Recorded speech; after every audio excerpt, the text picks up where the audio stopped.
So one of the questions that I wanted to ask you as first, of many questions, and this is kind of a little bit more of a background information to people who may not know you or your work, because we have some cross pollination of audiences, but I would like to, for those who don't know, can you give us a bit of a background and what major event helped shape you regarding your ideology? Oh, thank you.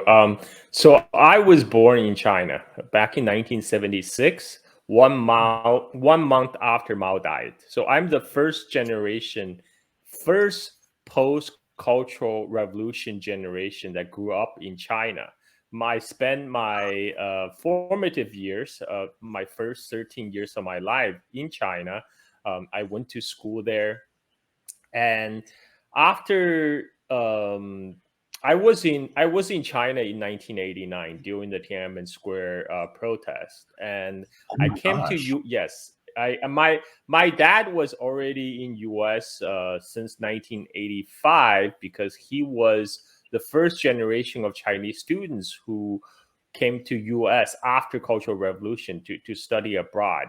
That's when Deng Xiaoping said, let our students go learn the technology from the Western advanced economies.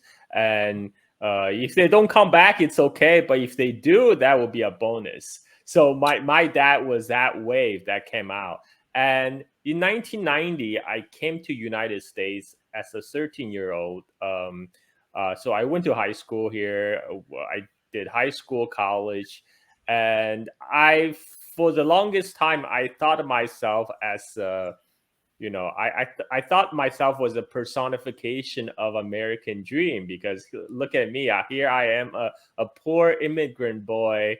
Because when I first came to U.S., my dad was working as a postgrad in University of Illinois at Chicago, and he was making a pittance. Like I got free lunch at school, right? So like we Same live here. yeah, we live in a working class neighborhood, and I know what is it like to be poor in the United States.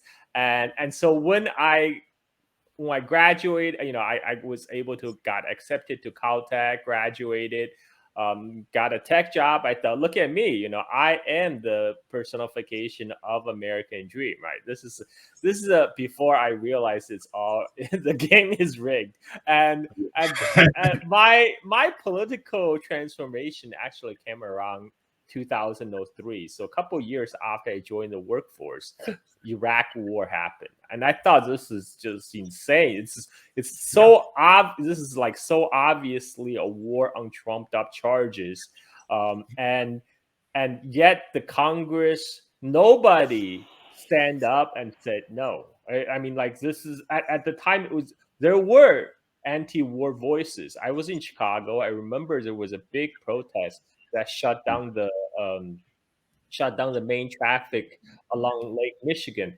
But it's almost seemed like the popular voice doesn't matter. The congressmen still voted to give the president authorization to go to war on Yeah. totally bogus grounds.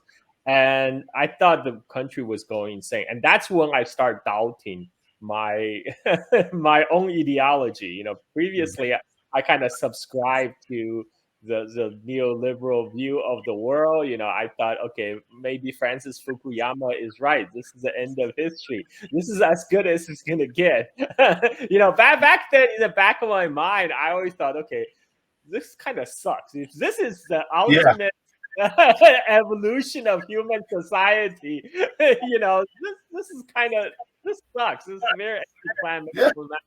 But 2003 Iraq War was really eye-opening experience for me, and that's when I realized, this country which I had previously, I really believed in is built on lies. I mean, our politician. That's how our system works. Our system, so everything is built on lies. So I start questioning. I also used to read.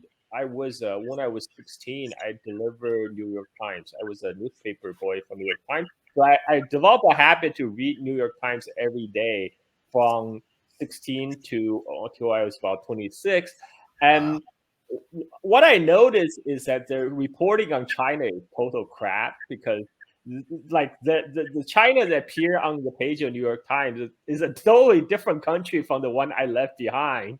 So I know that's crap, but I still believe what they say about the other country, for example, Russia, because I thought, okay, maybe this just because Westerner don't get China. I thought it's something unique about China the Westerners unable to comprehend.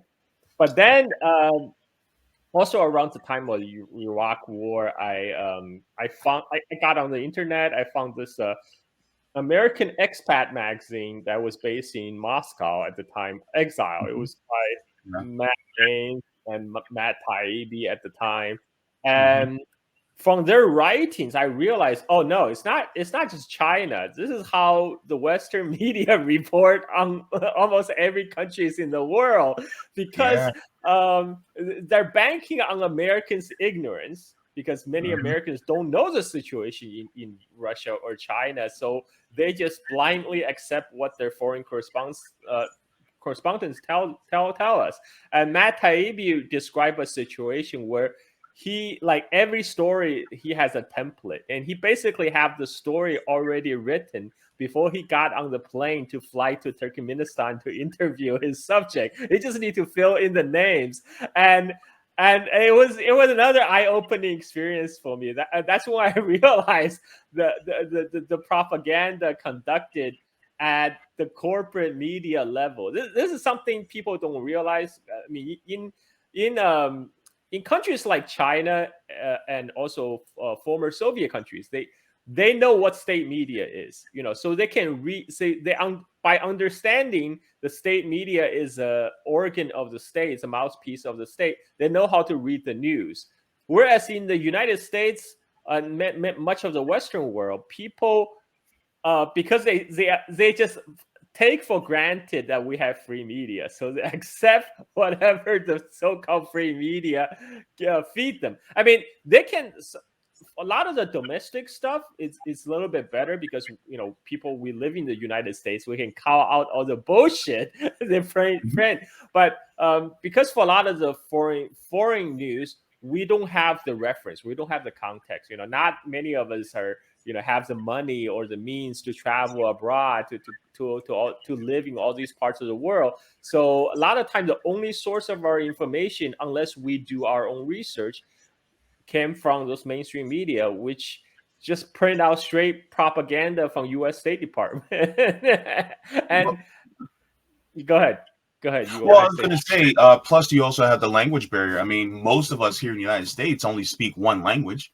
And Yes, so, for us to either speak Russian or Cantonese or Korean or speaking Portuguese or anything like that, we just don't know what really is going on. And for instance, if you look at a Chinese newspaper, all you see is Chinese characteristics. You don't know what in the hell it says. So for you, you're just going to go by what the paper of record like the New York Times says, or you're going to go by what CNN, MSNBC, or ABC News. You're going to go by what they say, and you're going to take it as fact. yeah. And one of I, the things that I'm sorry, go ahead. no, you got me thinking because I'm thinking like, why is a lot of the U.S. left types they can see through the U.S. propaganda about Latin America, for example. They Mhm, know like all this propaganda about Cuba, but mhm. yet at the same time they swallow line, hook, and sinker about what they report about China, right? And like Exactly. and then people are like, we support the Cuban Revolution or the Bolivarian Revolution, but China is evil imperialist. Like, Yeah, don't you even realize China is friends with Cuba and Venezuela? I mean, yeah. like, people don't make that connection in their head somehow. But I think it has to do with familiarity because a lot of people know Latin America because it's geographically closer, it's culturally Yeah. closer. We have a lot of the Latin American diaspora in United States. So it's a lot easier for them to establish a connection. But I still find it weird. Like people they will see the U.S. is like this evil empire doing nasty things in Latin America, spreading a lot of disinformation, a lot of propaganda, about the socialist countries. And then when it comes to China, somehow the critical meter just get turned off, and then they just regurgitate what was repeated on CNN, Wall Street journals, New York Times, etc. So this is what prompted me to start my own podcast career, because I felt like I know China. I feel like I straddle two cultures. I spent 13 years in China, and I also grew up in United States. So I felt like I'm almost, I felt almost obligated to explain China to people. Like what you hear in the mainstream news is crap. Let me give you some perspective as a Chinese person who was born in China and grew up in China and have relatives and friends in China, how it really is. So this is kind of my arc of development. Yeah, and I think that is imperative for people to listen to others like you who really are from mainland China, who know the ins and outs, and don't go by what the stenographers for U.S. hegemony have to say. Because the thing is that you got to realize these are just the mouthpieces. And you need somebody who's on the outside to say, yeah, no, this is not how it is. I've been there. I know what it's like. And they're saying a whole bunch of BS. And I think that's what's important about voices like yours. And to my audience, I tell you, if you guys have not, then subscribe to Carl Zha's channel, because you guys need to get the perspective of what's really going on there. Because a lot of times people will go by, oh, well, from the pandemic to the Uyghurs to all these different things that the United States will put out there.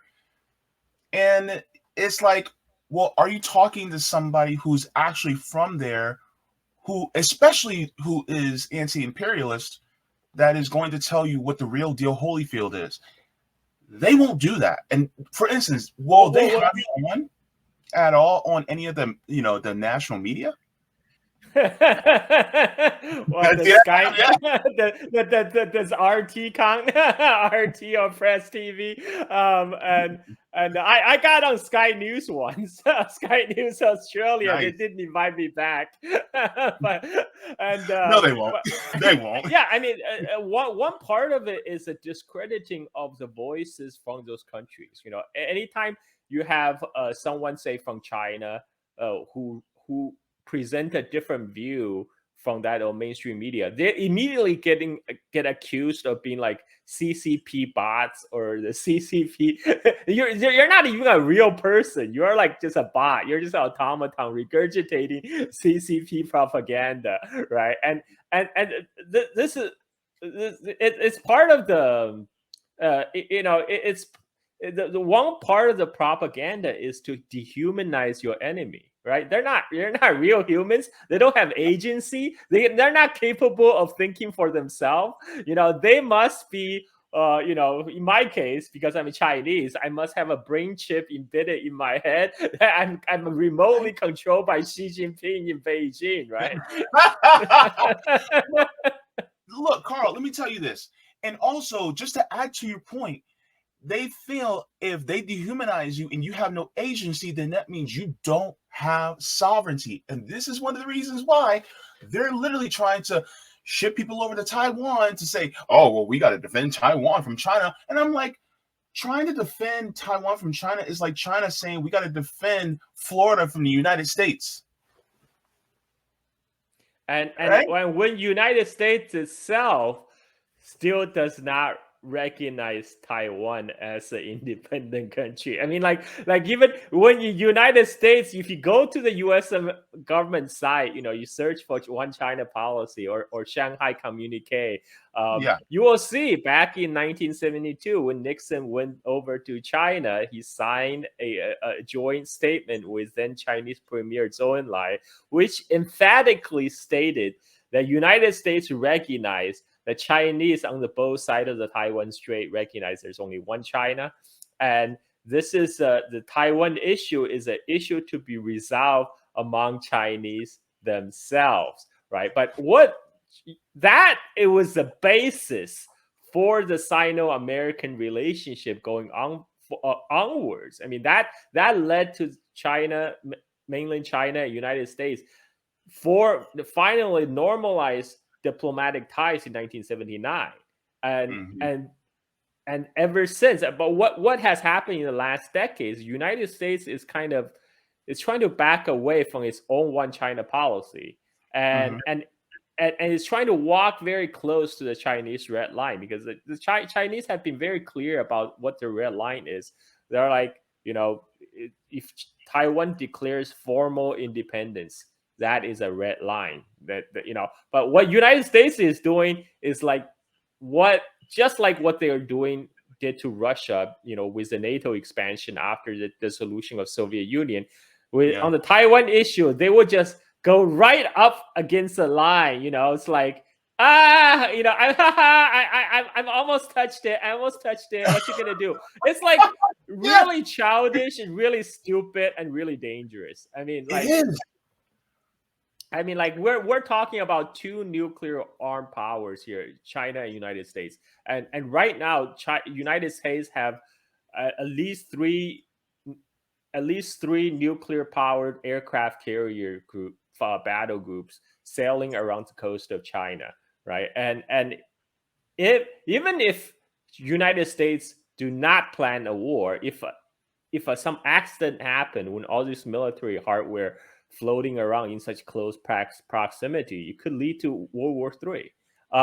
That's what happened back in 2001. A lot of people may not remember, but before 9/11, in the early part of 2001, Donald Rumsfeld authorized increased surveillance flight along the Chinese coast. Basically, he ordered more spy planes to buzz the Chinese coast, and that led to the Hainan spy plane incident, when a U.S. spy plane collided with a Chinese jet fighter, and then the U.S. spy plane was forced landed on Hainan Island. There was a big tension around that time, and at that time, it almost looked like the U.S. and China are going down the wrong path. But then, Osama bin Laden did, then 9/11 happened, and then U.S. interests got distracted elsewhere. U.S. decided to launch this genocidal, stupid war in Middle East for, for good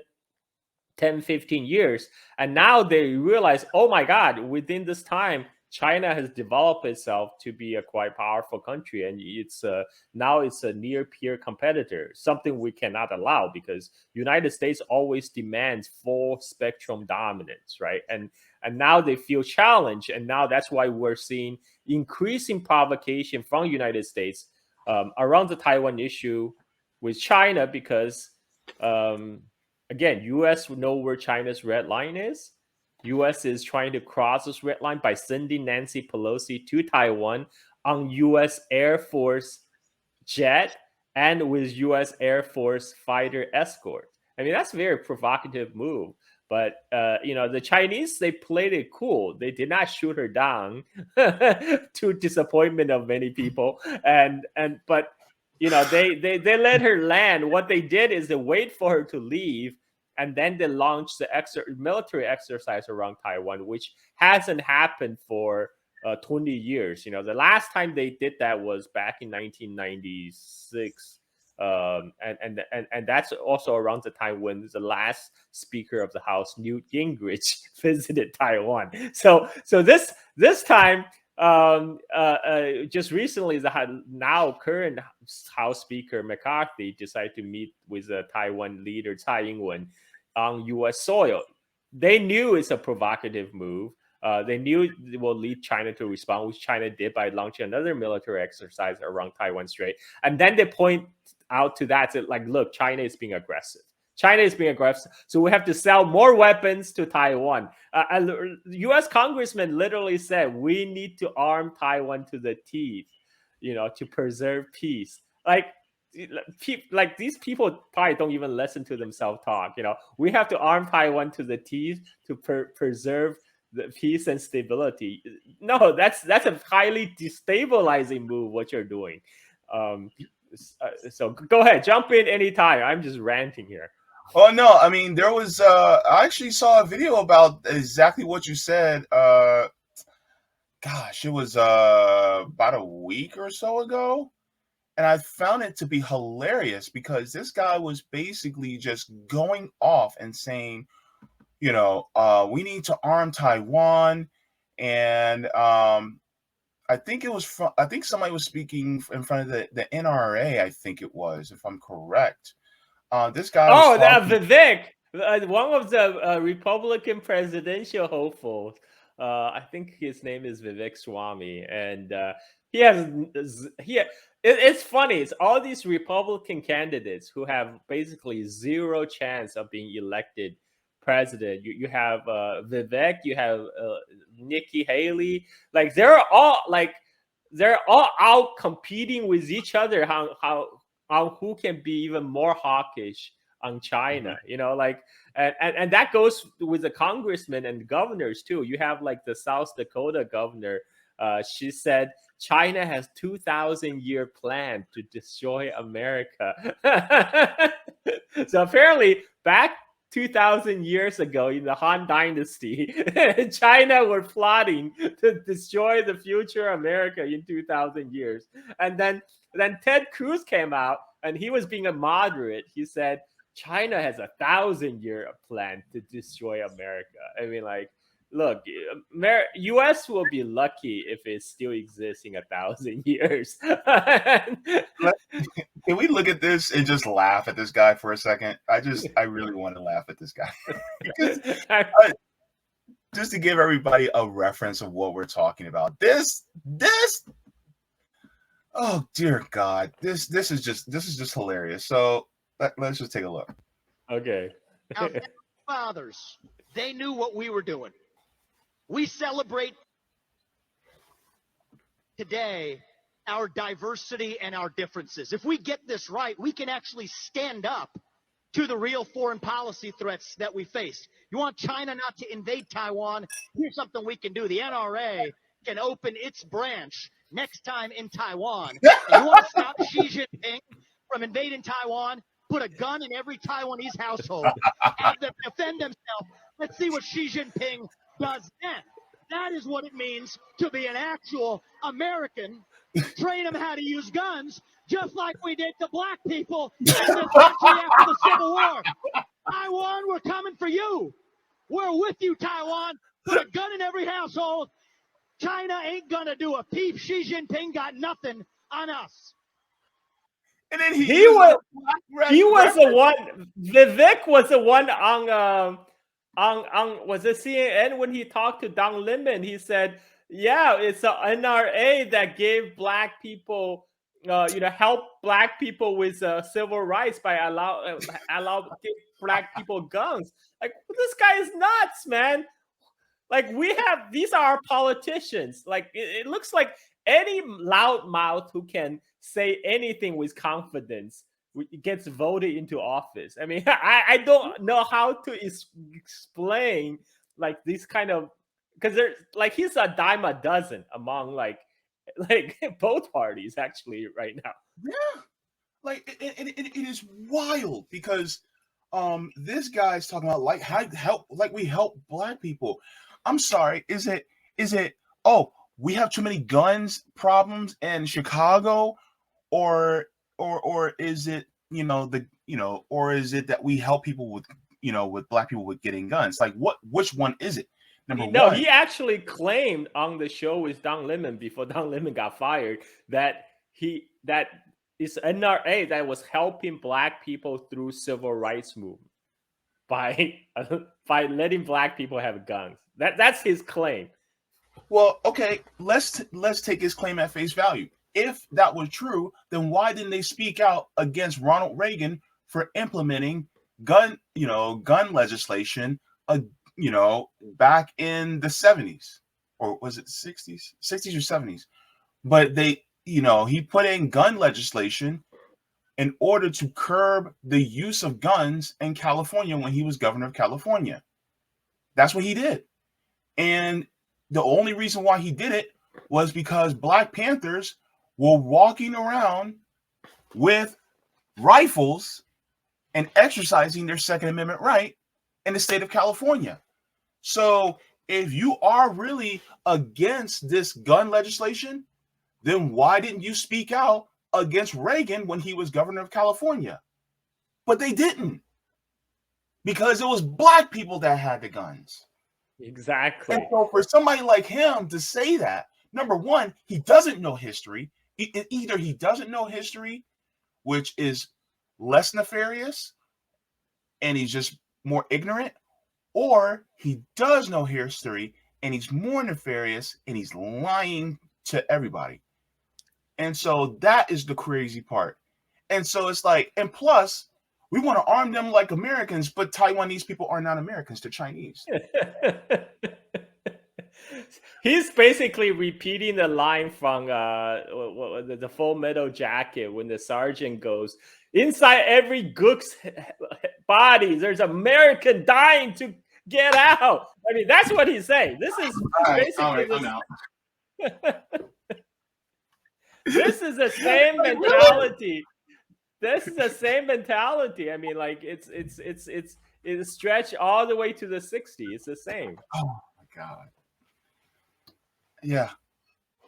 And he said something to the end of, Xi Jinping ain't got nothing on us. Like, that's a Black term that came out of a movie with Denzel Washington.